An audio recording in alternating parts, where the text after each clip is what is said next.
Welcome to At the Table, where we are connecting entrepreneurs, discovering missions, and building communities with purpose, body, soul, mind, and business with Charlie and Heather with Free Time Solutions.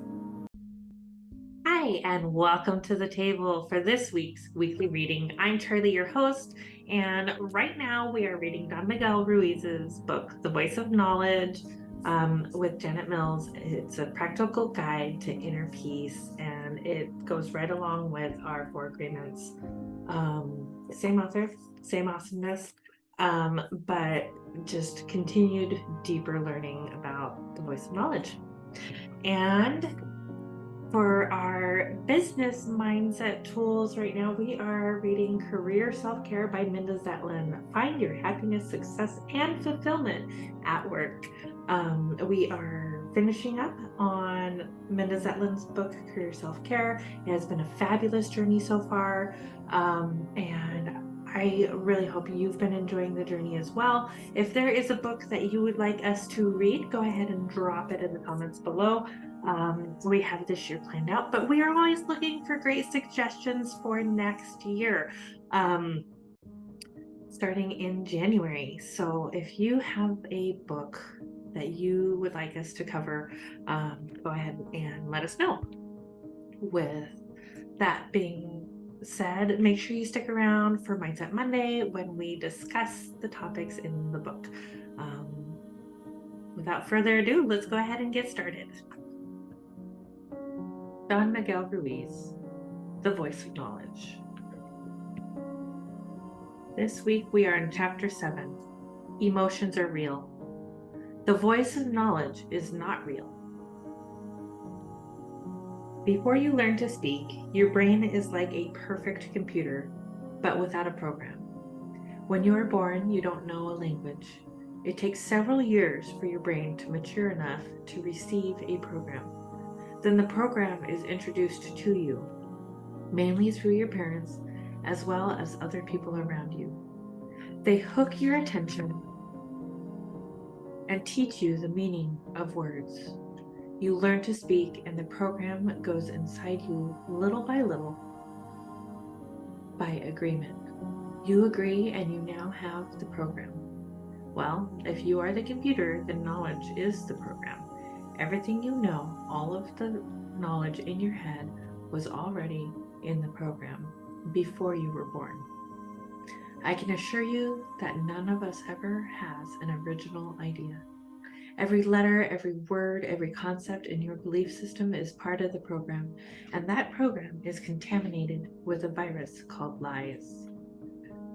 There's no need to judge the program as good or bad or right or wrong, even if we don't like the program.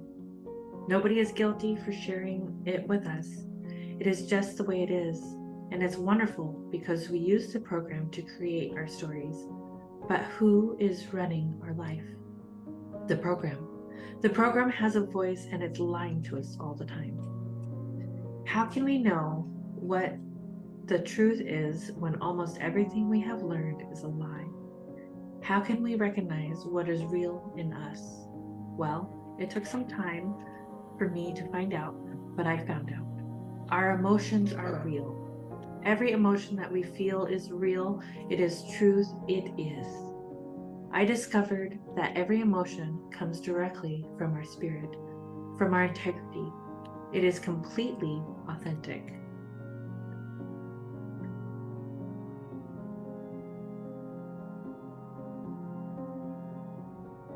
You cannot fake what you feel. You can try to repress your emotions. You can try to justify what you feel or lie about what you feel. But what you feel is authentic. It is real, and you are feeling it. There is nothing wrong with whatever you feel. There is no good emotions or bad emotions. There is nothing wrong with anger or jealousy or envy. Even if you are feeling hate, it comes from your integrity. Even if it's sadness or depression that you are suffering, if you feel it, there's always a reason for feeling it. I discovered something very interesting about the human mind, something logical and important to understand. Everything you perceive causes an emotional reaction. Everything. If you perceive beauty, your emotional reaction is wonderful. You feel great. When you are hurt, your emotional reaction is not so great. But you perceive not just the outside world. You perceive the virtual world you create in your head. You perceive not only your feelings, but your knowledge, your own thoughts, judgments, and beliefs. You perceive the voice in your head, and you have an emotional reaction to that voice. Now the question is this: what is the voice in your head telling you? And how many times has it told you, God, I'm so stupid. How could I do that? I will never learn. The voice of knowledge judges you. You perceive the judgment and you have an emotional reaction. You feel the shame. You feel the guilt. The emotion is true, but what causes the emotion, which is the judgment that you are stupid, is not true. It's a story. Again, this is just action, reaction. What is the action? The action is the perception of your point of view, which means the perception of your own judgment. What is the reaction? Your feelings are the reaction, and you react to the lies with emotional poison. Let's see if we can understand this a little better. Imagine that you have a dog. As you know, the dog is just a dog, and it's a perfect dog, isn't it? But what happens if you abuse the dog? What if every time you see the dog, you kick the dog? Very soon the dog will be afraid. You can see the emotions coming from the dog. It is angry. It might try to bite you or run away. Is there something wrong with the dog's emotions? Does the dog's anger make the dog evil? No. The dog's reaction is just the result of being abused. The emotion is helping the dog to defend itself. It comes from the dog's integrity. Now imagine a dog living in the most beautiful environment with people who always love and respect the dog. That dog is the sweetest animal in the whole world, the most wonderful dog, because that dog is not abused. He follows his nature. He loves everybody who loves him.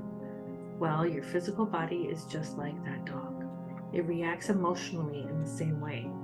Why do you react with anger? Well, because somebody kicked you, right? But who kicked you?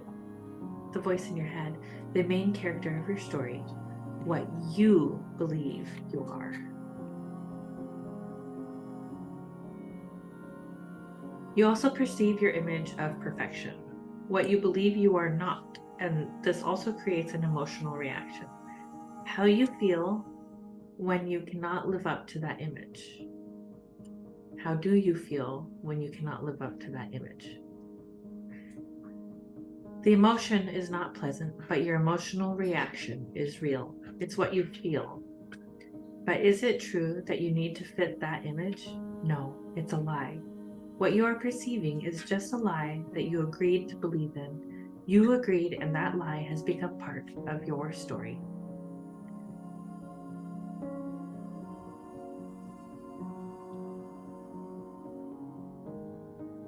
Humans are victimized by knowledge, by what we know. If we make a mistake in front of someone, we try to justify the mistake to protect the image we project. Later, when we are alone, we remember what happened and we punish ourselves all over again. Why? Because the voice of knowledge keeps telling us what we did from the same point of view that we had when we did it.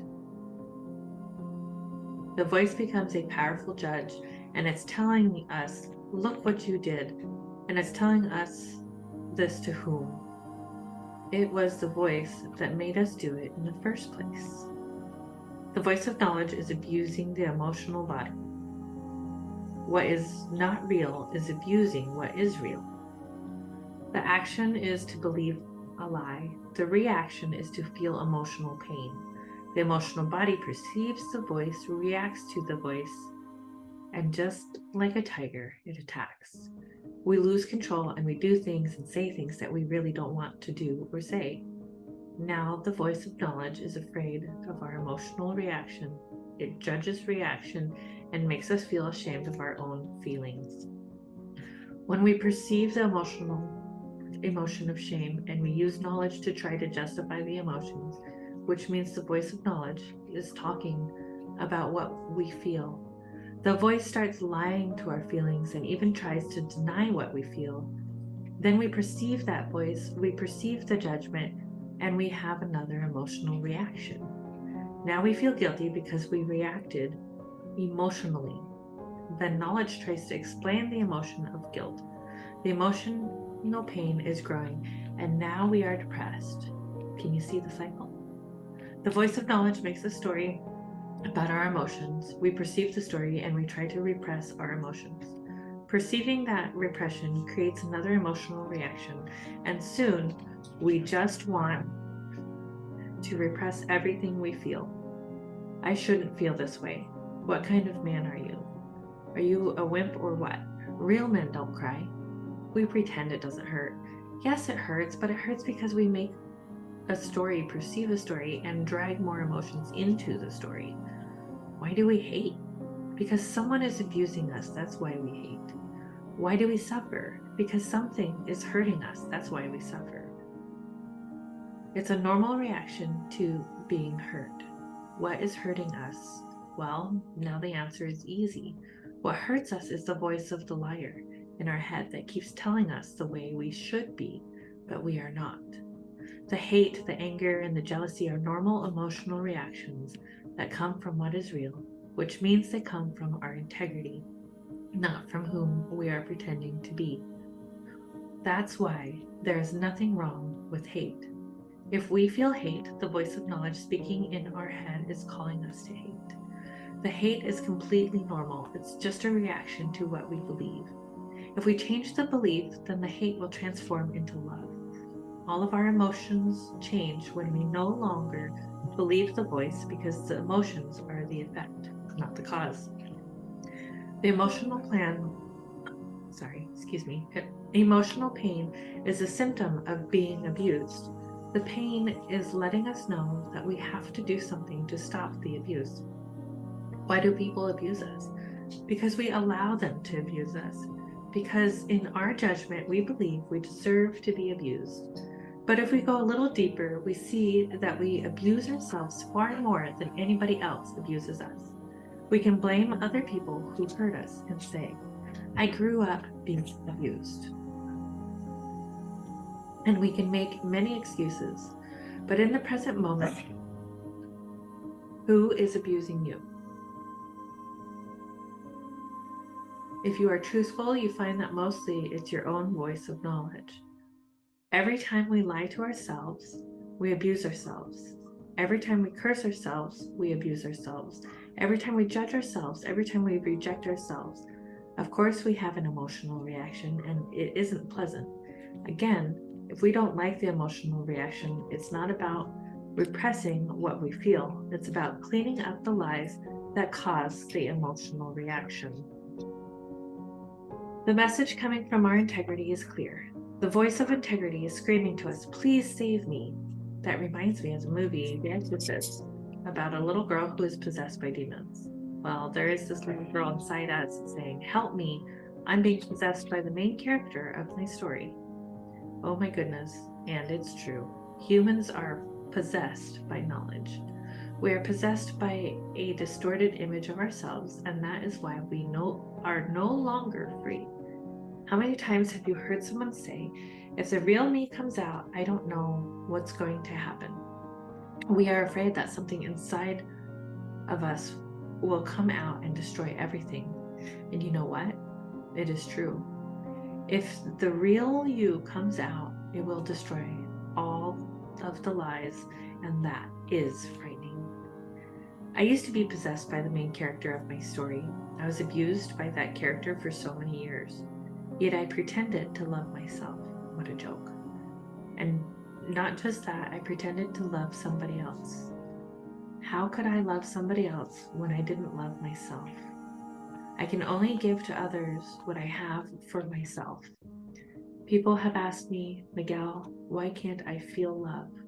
How can I learn to create love? I thought about this.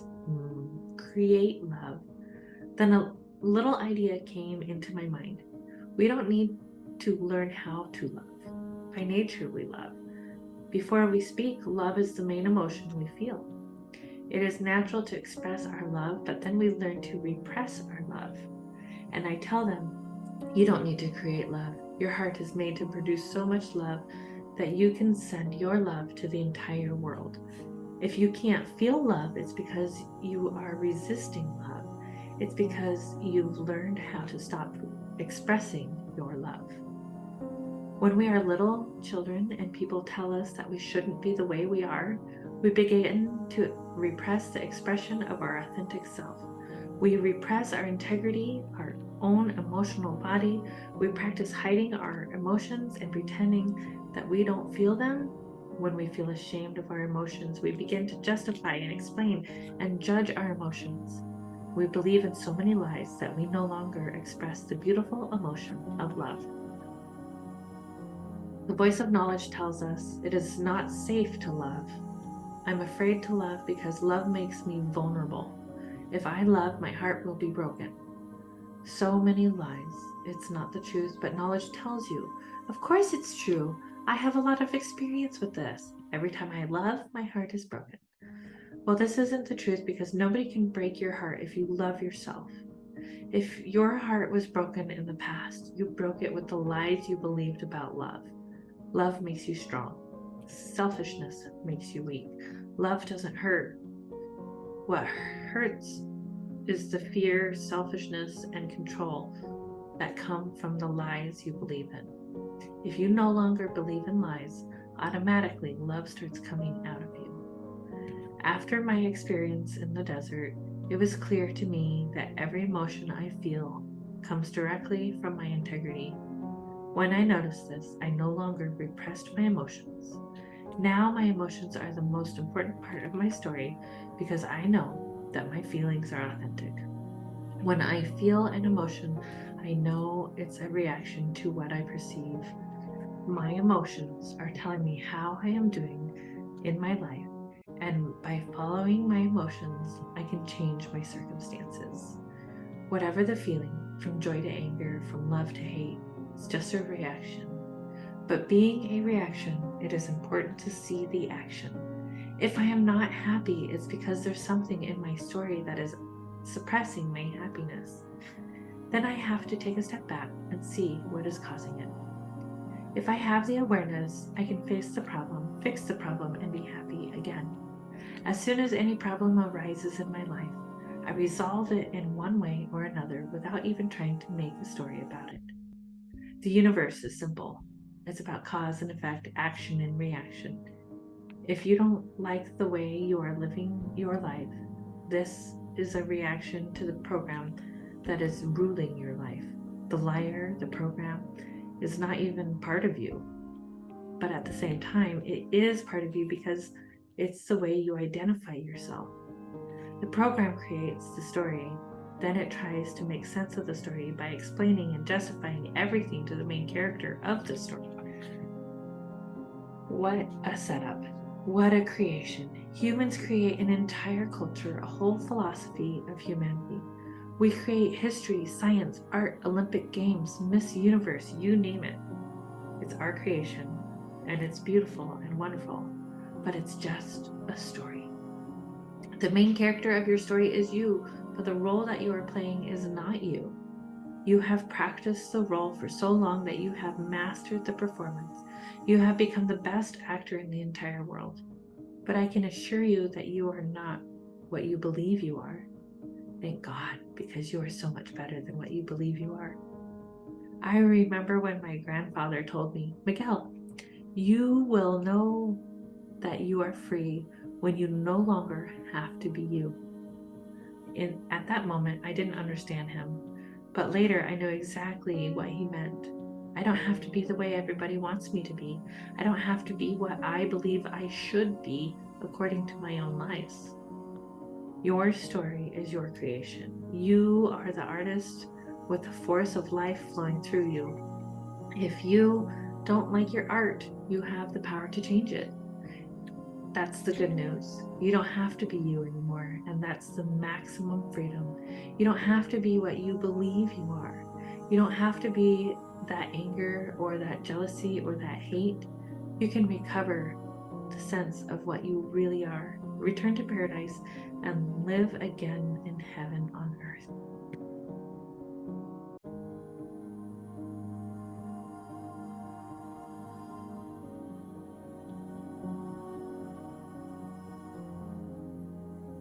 Points to ponder. Every emotion that you feel is real. It is truth. It comes directly from the integrity of your spirit. You cannot fake what you feel. You can try to justify or repress your emotions. You can try to lie about what you feel, but what you feel is authentic. The voice of knowledge can make you feel ashamed of your feelings, but there's nothing wrong with whatever you feel. There are no good emotions or bad emotions, even if what you feel is anger or hate comes from your integrity and you feel it. There is always a reason for feeling it. Everything you perceive causes an emotional reaction. You perceive not only your feelings, but your knowledge, your own thoughts, judgments, and beliefs. You perceive the voice in your head and you have an emotional reaction to that voice. Every time you lie to yourself or judge yourself or reject yourself, you have an emotional reaction, and it isn't pleasant. If you don't like the emotional reaction, it's not about repressing what you feel. It's about cleaning up the lies that cause it. All of your emotions change when you no longer believe in lies, because the emotions are the effect, not the cause. Our emotions are real. The voice of knowledge that makes us suffer is not. Our suffering is true, but the reason why we suffer may not be true at all. Humans are possessed by knowledge, by a distorted image of ourselves. That is why we are no longer free. Emotional pain is a symptom of being abused. The pain is letting you know that you have to do something to stop the abuse. The emotions are the most important part of your story because they are telling you how you are doing in your life. By following your emotions, you can change your circumstances.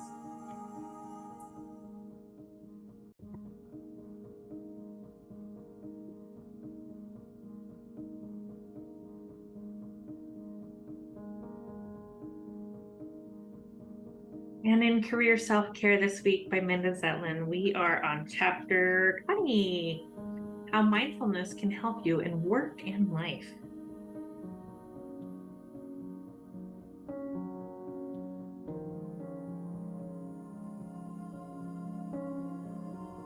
Years ago, Bill and I were driving somewhere.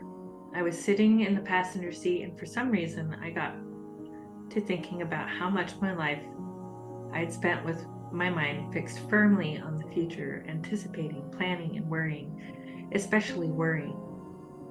So much time spent worrying, and it had done me so little good. I sighed. Someday I'll learn to live in the present moment, I said, but I don't know when that will be. Yes, I know how ridiculous that is. I knew it as soon as I said it, but there it is. This business of mindfulness and being in the present moment has always been challenging for me. I'm excellent at planning, organizing, and anticipating. I pride myself on finding solutions to future problems before others even realize their problems. But when it comes to staying in the present moment, noticing what's around me and what I'm feeling, really experiencing my life, that's always been much, much more difficult. If you're like me, good at planning and organizing, bad at just letting go, maybe it's difficult for you too.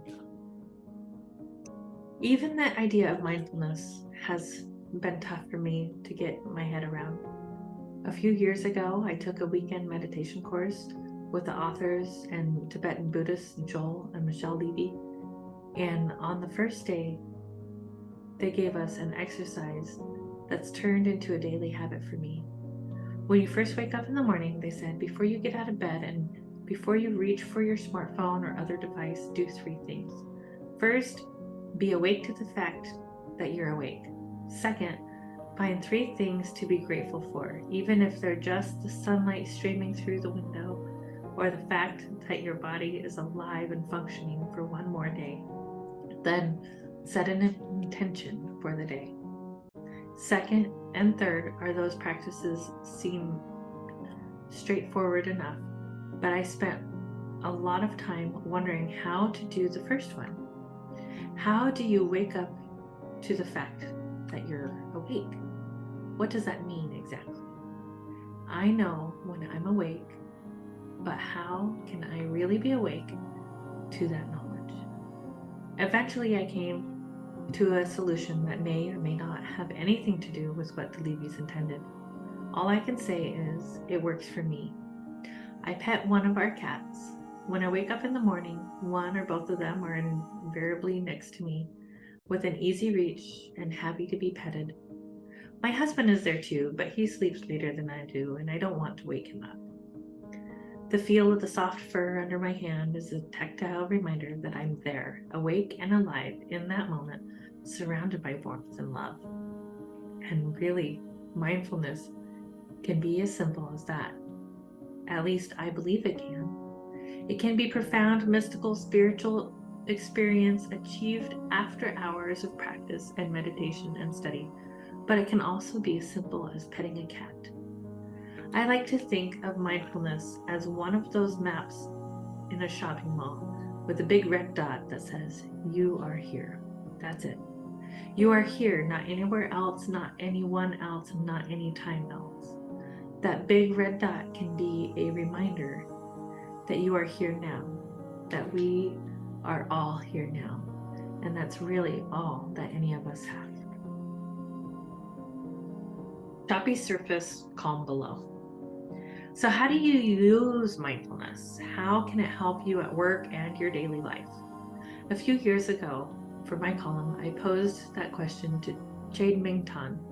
Ming, as he likes to be known, is a former Google engineer. In fact, he was the company's 107th employee. He studied meditation and mindfulness and began giving a highly popular course at Google called Search Inside Yourself. When we talked right after the publication of his best-selling book based on the course, his official title at Google was Jolly Good Fellow, which nobody can deny. Since then, he's retired from Google, continued as an author and movie producer, and become co-chair of 1 Billion Acts of Peace, a nonprofit that encourages ordinary people to help solve the world's biggest problems through small actions. Mindfulness is about the training of attention in a way that allows your mind to stabilize. He explained when we talked. He compared it to the ocean. The surface is choppy, but the bottom is very calm. If you're able to go deep inside, you can access that calmness and exist in a world where you can be calm and in action at the same time. How do you achieve this admirable state? Ming spends a lot of time in meditation, but it's not the only way to achieve mindfulness, he said. Gaining this skill turns out to be very easy. A great place to start is to focus your attention on your breath from time to time throughout the day, whenever you think of it, or especially helpful when you feel yourself getting tense. Focus on your breath for 3 breaths, or just 1 breath.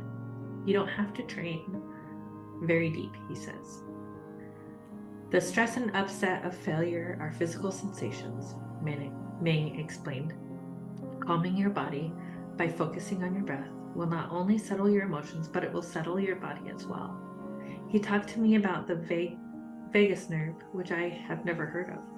I learned later that it's the longest nerve in the body, connecting your brain to your digestive system. According to information on the National Institutes of Health website, the vagus nerve is the main component of the parasympathetic nervous system, which oversees a vast array of crucial body functions, including control of mood, immune response, digestion, and heart rate. You can use this powerful nerve to increase your own calm with an absurdly simple technique. When you inhale, your heart naturally speeds up, but when you exhale, the vagus nerve releases a neurotransmitter that slows your heart rate. You can both increase your sense of calm and increase the variability of your heart rate, which has all kinds of health benefits. By slowing your breathing and making your exhalations longer than your inhalations. The simplest way to do this is by counting. For example, Count to 4 while inhaling and count to 5 or 6 while exhaling. As you become calmer, you can increase those counts if you want to slow your breathing further, which will help you relax more.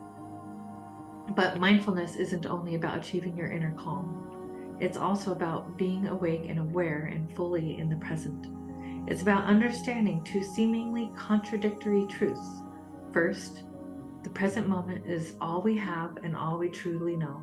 Second, many of the things that make us desperately anxious or frustrated or angry doesn't really warrant that much emotional energy, which becomes clear when we consider them in the grand scheme of things. This is why the question, how much will this matter 5 years from now, can be so powerful. That brings me back to Josh Davis, the neuroscientist from chapter 19.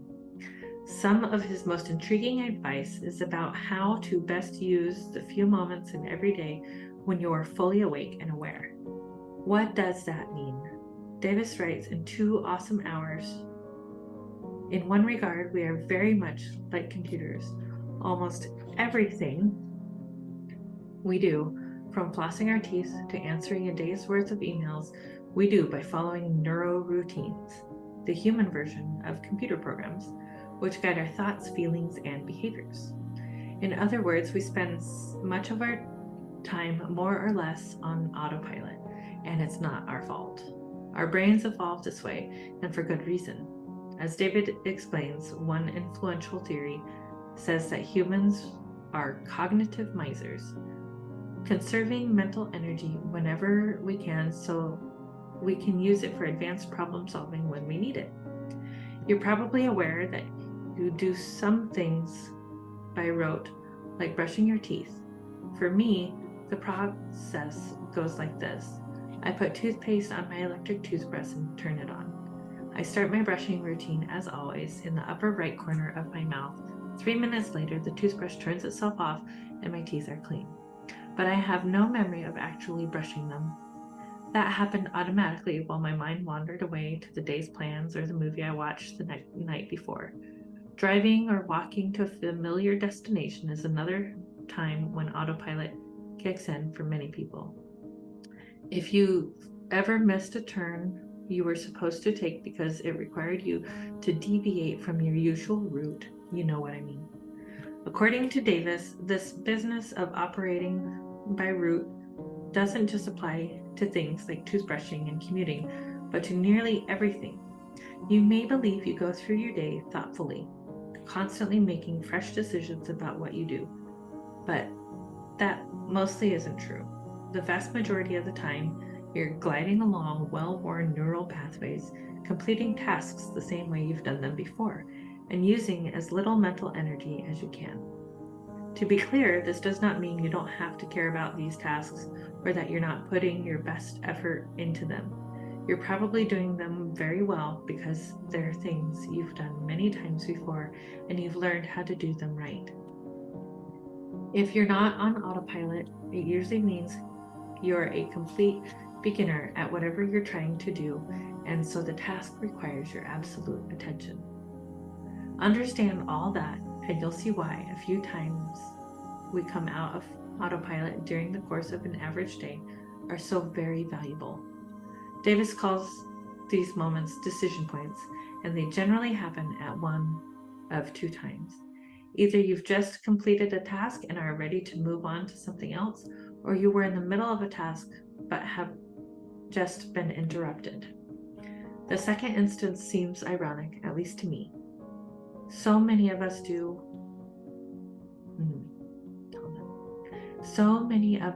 do thought-intensive work such as writing try our best to arrange our work lives to cut interruptions to a minimum.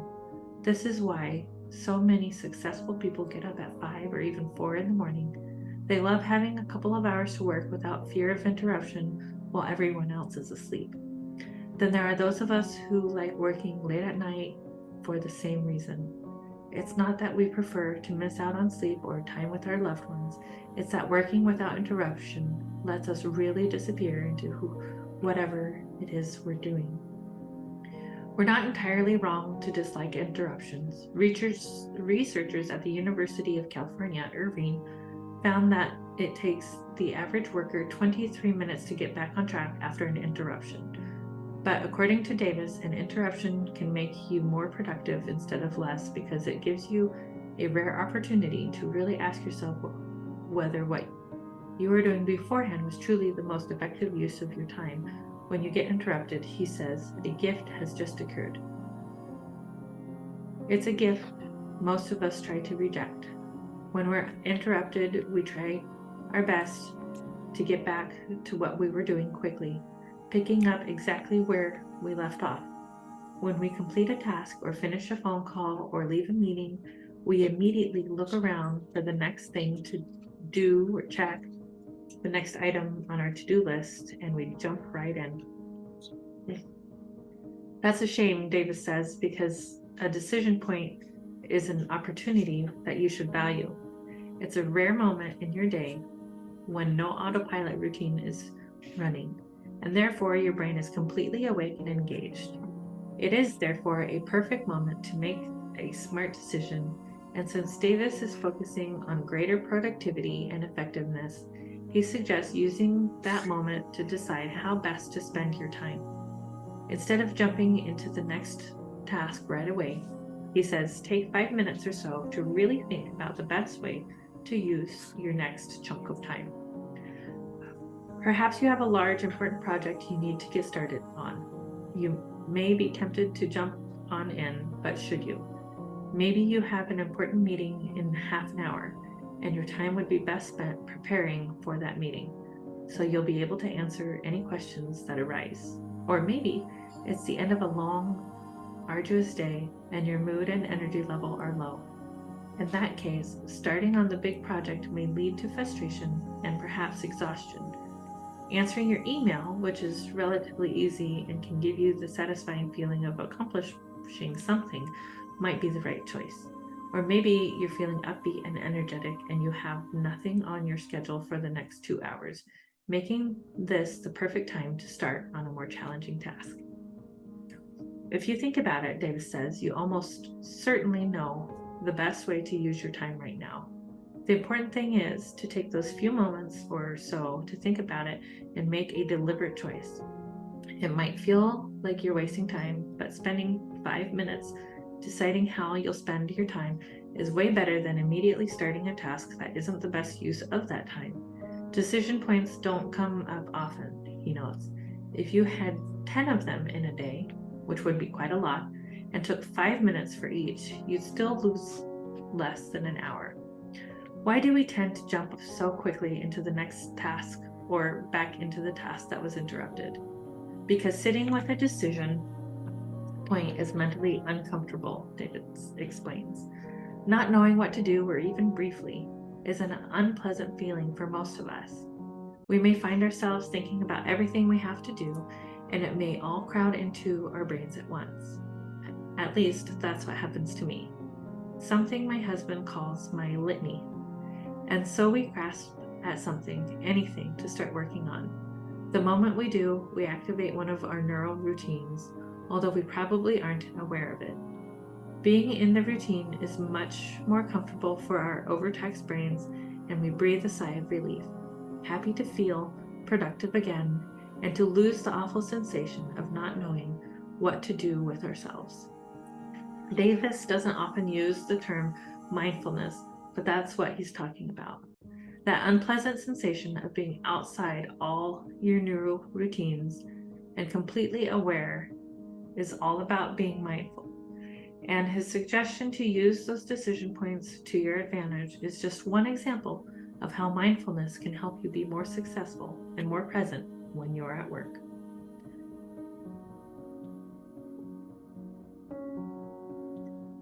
Mindfulness is also what many people are after when they meditate. I realize meditation can seem like an uninviting activity to some people, and if you feel that way, you can certainly find mindfulness without it. But meditation has many scientifically proven benefits. It can change the brain to literally make you smarter and can reduce the effects of aging on the brain. It can lower your blood pressure, reduce pain, and help with a variety of illnesses, as well as anxiety and insomnia.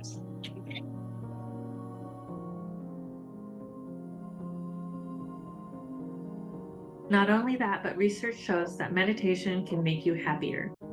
Richard Davison, a neuroscientist at the University of Wisconsin, led a 12-year study on the brain and found that 20 minutes of daily meditation made people measurably happier. The person with the happiest brain activity Davison ever measured was a Tibetan monk named Matthew Ricard, originally from France, who sometimes meditates for an entire day at a time. And meditation may be both easier and more pleasant than you think. I'm a complete amateur when it comes to meditation, but years ago I took meditation class where the teacher impressed upon us that 5 minutes of meditation every day carries much more benefit than hours of meditation once in a while. I took that to heart and started meditating for 5 minutes a day. Not every day, but whenever I had time and remembered to. Those 5 minutes, when I did them, made a big difference to my mood and my ease of calm. Over the years, I've tried to increase my meditation practice, and I'm now up to 9 minutes a day. Still not every day, though. I'm more consistent. 9 minutes may be as far as I ever get. And if so, I think that's fine. If you're a more serious meditator, good for you. You're helping yourself in countless ways. But if you've been reluctant to try it, consider just a couple minutes a day. Also, consider guided meditation, which I think is a lot easier and more enjoyable for many people. There are any number of recorded guided meditations out there to try. Many people love the guided meditation series that Oprah Winfrey and Deepak Chopra have uploaded to YouTube. If you have Netflix, the Headspace guided meditation series is a fun and animated way to start practicing meditation with meditation master and former circus arts student Andy Pudukombe. But even without meditation, there are many ways to be mindful, because mindfulness is at least as much an attitude as it is a specific practice. One of the best ways I know to understand this is to consider the difference between a regular walk outdoors and an awe walk. In early 2020, before the pandemic spread in the United States, researchers at the University of California, San Francisco, conducted an experiment where they told people to take a 15-minute walk in nature once a week. Some randomly selected members of the group were given one additional instruction to seek to experience awe during their walk, defined as a positive emotion elicited when the presence of vast things not immediately understood. Both groups were also asked to take a selfie at the beginning and end of each walk. Researchers followed these subjects for 8 weeks, during which time they filled out daily surveys about their emotions. The awe group had a marked increase in emotions like gratitude and compassion, and a marked decrease in feelings of distress. But what was really interesting was those selfies. Over the 8 weeks, the awe group took up less and less room in their own selfies, devoting more and more space to the nature around them. And when experts in reading facial expression reviewed the selfies without knowing which group was which, they identified the awe group as having noticeably happier smiles. Mindfulness can be as simple as that. Noticing the beauty that's around you and around us all. Trying to look beyond ourselves, finding wonder because it's there to be found. For me, it's about crows. I'm a bird lover, and I've always been fascinated by crows and ravens because they are highly intelligent. Among the very few types of creatures other than humans that can use tools. For example, they will tear a stem off a bush, bend one end into a hook shape, and then poke the hook into a rotted log, fishing for grubs when they are which are a tasty snack from a crow's point of view. After I took the Levy's workshop and was driving home, I saw crows in the trees and decided to make them into my own personal mindfulness cues. Now, every time I notice crows around me, usually once or twice a day while walking or driving, they remind me to let go for a moment, of my constant thinking, planning, and worrying about the future, and instead to be here in the present moment, which is always enough and is all we have. Mindfulness can be an incredibly powerful tool for a calmer, happier, more thoughtful life, and it can be as simple as a big black bird sitting on a telephone line. Exercises to try. 1. Use breathing to hack your nervous system. In yoga, there's a controlled breathing practice called pranayama that can calm your nervous system. In its simplest form, you breathe in for a count of, say, 4 beats, and then breathe out for a count of 6 beats. The numbers can vary, but the important thing is for your exhalation to be longer than your inhalation. This simple act will activate your vagus nerve to slow your heartbeat and communicate to your body on a psychological level that all is well. There are various ways to use mindful breathing to increase mindfulness and calm. Here's one easy technique that Bhava Ram, formerly Brad Willis from Chapter 1, recommends. Focus on your breath and mentally say I on inhalation and am on the exhalation. That should increase your level of calm in most any circumstance. Some other inhalation exhalation words that work well are let go, and from my own favorite, just this. Number 2, take a walk in nature. You don't need to go for a long hike in the woods, although that's a lovely thing to do. A walk in a park or along a river or lake, if there's one nearby, can also be effective to you. If you like, try mindful walking. Simply focus your attention on what's around you and on the sensation of your feet rising and falling as you go along. You can do this for just a few minutes. Believe it or not, it's a form of meditation. And then go back to walking as you normally would. Or make it an awe walk. Look around you and just let yourself marvel at the vastness and wonder of our world. And number 3, find your own crows. Using crows as a reminder to be mindful has worked so well for me that I've turned it into a permanent mental practice. If, like me, you spend too much of your time reviewing the past or planning the future, I invite you to find mindfulness cue of your own.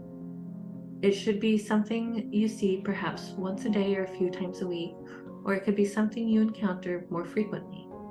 It might work best if it's something in nature. The top of a nearby mountain might work, or a grand tree that you pass on your way to and from work. Whatever it is, it's there for you. Make it your own mindfulness companion. Thank you for joining us for this week's weekly reading. Again, I'm Charlie, your host. Thank you for pulling up a seat at the table, and we'll see you next time. Namaste. As entrepreneurs, we have a unique opportunity to make a positive impact in the world around us. In a time when the world is shifting towards supporting local businesses and embracing community-driven initiatives, it becomes even more important for us to give where our heart leads us. At the table, we believe in the power of giving back, and that's why we have our cause of the quarter. This quarter, we are proud to support Perfect Pals, a local organization dedicated to rescuing and providing care for stray cats in our community. By supporting local causes like Perfect Pals, we not only make a difference in the lives of those in need, but we also contribute to the growth and well-being of our local community. We believe in small acts of kindness, and they can create a ripple effect of positivity, inspiring others to do the same. As we shift our focus solely from supporting large corporations to championing local businesses and giving back, we not only strengthen our community, but we also foster a sense of connection and unity. Together, we can create a thriving ecosystem where everyone can flourish. So let's follow our hearts and give where it truly matters. Join in supporting Perfect Pals and making a difference in the lives of these furry companions. Together we can make our community a better place, one act of kindness at a time. Thank you for being part of our journey and for embracing the spirit of giving. Together, let's create a brighter future for all.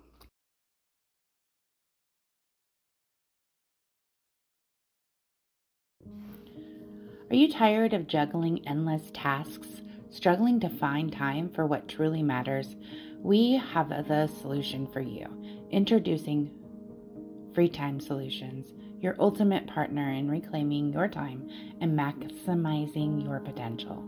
At Free Time Solutions, we specialize in helping businesses like yours thrive in a digital world.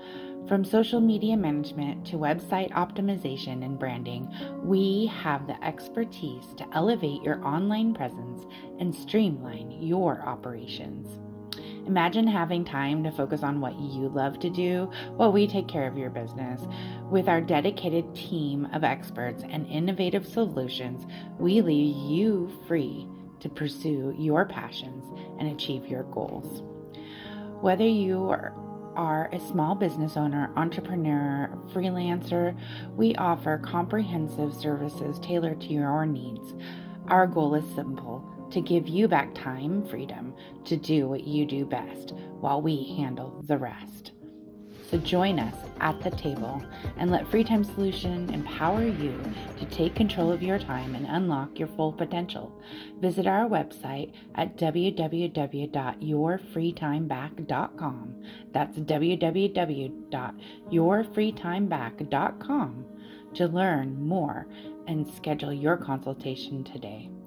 Free Time Solutions, your partner in success. Let's make the most of your free time together. Thank you for joining us at the table. Stay tuned for weekly readings on Sunday, Mindset Monday, discussing our weekly readings on Monday, and on Friday, our interview and potentially guest host. Stay tuned. Thank you for joining in on the fun. Be sure to like and subscribe for more.